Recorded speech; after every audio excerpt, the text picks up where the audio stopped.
Buddha. Many people depict Buddha as this guy right here. But what a lot of people don't realize is he started out as a prince. Um, and when he was born, the wise men said he would be a great leader or a great king. And his dad tried to make sure that he became a great leader instead of a great spiritual leader. Okay, he wanted him to be a king and not someone that did religion and things of that nature. He wanted to follow in his footsteps and keep ruling his country. Well, he grows up. He learns compassion by hanging out in the garden and meditating uh, and things of that nature. And he wins 3 contests: an archery contest, a wild horse, and rides it so he could get his wife's hand in marriage. And they wanted 2 new palaces, one for the summer and one for the winter. That might make him sad, but he ends up seeing an old man, and he learns about old age. And then he goes back to visit a second time, and he finds the old man. The old man's sick, and then he goes back a third time, and he sees that the old man had died. Well, this hits him really hard because all of his loved ones could possibly die. So he gives up all of his worldly possessions, and he starts searching the world for enlightenment. And that's when he gets with this group that thinks if you deprive yourself of sleep and food, that you will reach enlightenment. That did not work. He's very, very skinny, as you can see. So when he becomes Buddha, he sits down under a Bodhi tree in the city of Bodh Gaya, and the spirit of the Bodhisattva comes over him, and he goes from being Prince Siddhartha Gautama to Buddha. Now, eventually, in his later years, he will look like this. Okay.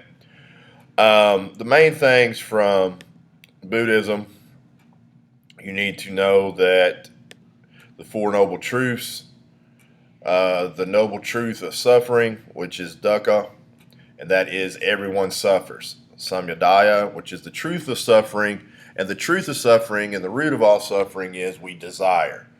The Naradha, which is the end of suffering, is to end suffering, you stop desiring. If you don't desire, you don't suffer.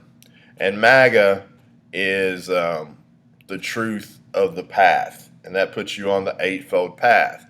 The Eightfold Path has 8 different steps. Right view, which is you strive to know the Four Noble Truths. You really, really understand that if you desire, you will suffer.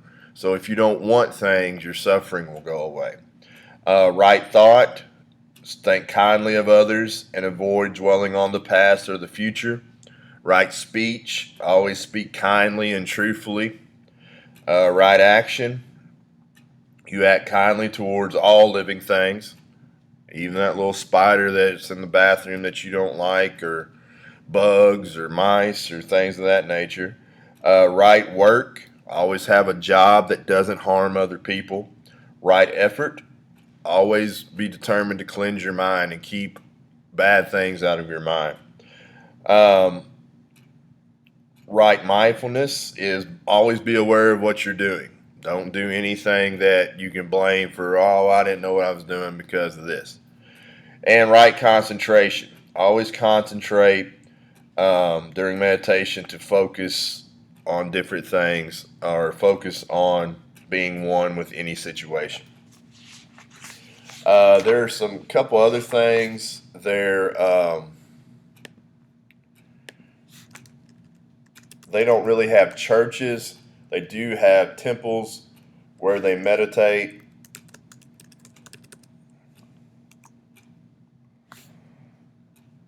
You can see some of them here.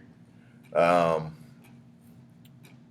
they Meditation is huge. You've heard of Zen Buddhists. A lot of these Buddhist monks will go off and live in monasteries, take vows of silence, vows of poverty. Um, they also look at mandalas. Mandala is a meditation device. They're very colorful. Um, they have all kinds of different geometric shapes in them. You can see this one right here is quite intricate and detailed. This is one of my favorite ones right here. They use them for meditation devices. They use riddles. I know that sounds silly, but that gets your mind working. Some of the symbols of this is the lotus flower, the wheel of law, because it has 8 spokes, and the white elephant and Bodhi tree. So that is just a very quick overview of Buddhism. I would suggest if you want to know more about the Eightfold Path or the Four Noble Truths, you can email me or you can Google that. But remember to pick your 3 facts from today and include that in your slideshow.